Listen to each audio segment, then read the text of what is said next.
好多人會以為呢種咁受歡迎嘅小食係嚟自墨西哥，咁就錯啦。40年代洛杉磯已經有人整粟米脆片，但係近年呢種小食先傳入英國。粟米脆片同普通薯片唔同，粟米脆片嘅基本材料係粟米粉。喺工廠，呢袋900公斤重嘅粟米粉會倒入攪拌機，同其他材料混合起嚟。其他材料包括糖、鹽同澱粉。所有材料會倒入去攪拌機攪2個鐘，再被搓成粉團。不過材料混合之後，都仲未可以製成我哋熟悉嘅三角脆片。咁大嚿粉團做唔到薄脆嘅粟米脆片，一定要切成細細件。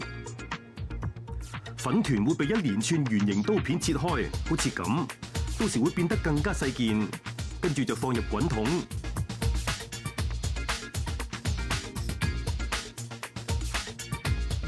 為咗確保材料均勻，粉團會分成一份份細份。運輸帶上面嘅材料份量每份都係一樣。粉團一定要分佈得平均，粟米脆片先至唔會太厚身。粉團而家被壓成一塊巨型嘅薄片，之後會再經過圓柱形嘅切割器，粟米脆片就係喺呢一度製成三角形。好似曲奇餅刀，滾筒嘅硬邊會將薄片完全切開，切成三角形嘅形狀。終於見到粟米脆片嘅雛形，睇起嚟似乎安排得好完善，但係點都有啲粉團用唔返。不過唔會嘥，佢哋會送返入桶裏面，從頭再用過。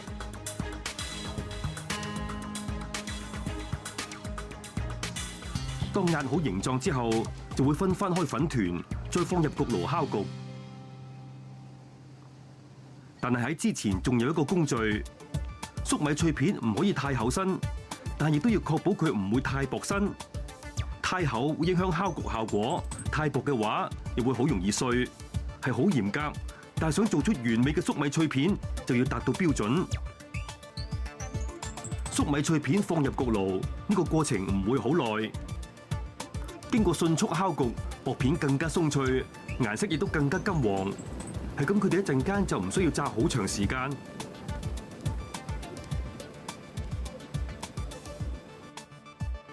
烤焗完之後，粟米脆片有5分鐘時間冷卻。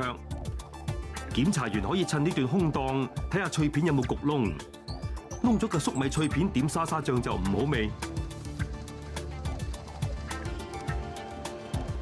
而家輪到炸粟米脆片，粟米脆片喺175度嘅滾油裏面，只係需要炸1分鐘就可以炸熟，粟米脆片仲會微微翹起。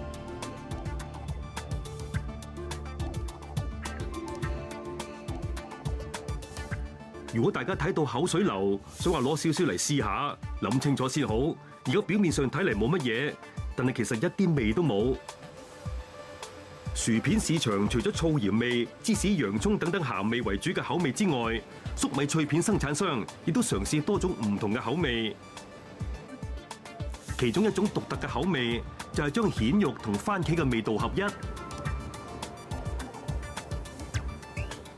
要脆片吸收味粉香味，唔係就咁將調味粉倒入袋搖兩搖。要每塊脆片沾滿調味粉，首先要加層油。好似示範咁樣，冇落油嘅話，調味粉就會跌返落嚟。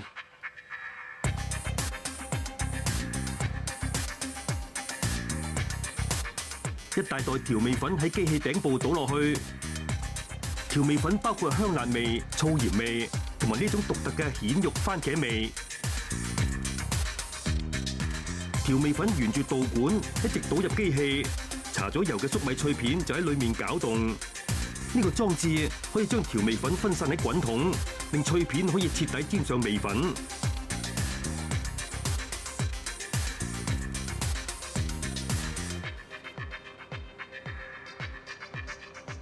英國人一年會食大約38000噸嘅粟米脆片，呢個數量可以倒滿193172個浴缸，真係相當驚人。喺大家攞粟米脆片招呼朋友之前，首先要將佢哋入袋。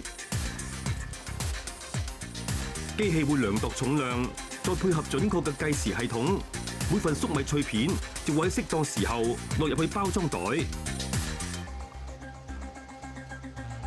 所以，當大家攞起粟米脆片點沙沙醬嗰陣，不妨諗下喺背後有人不停為大家細心製作緊粟米脆片。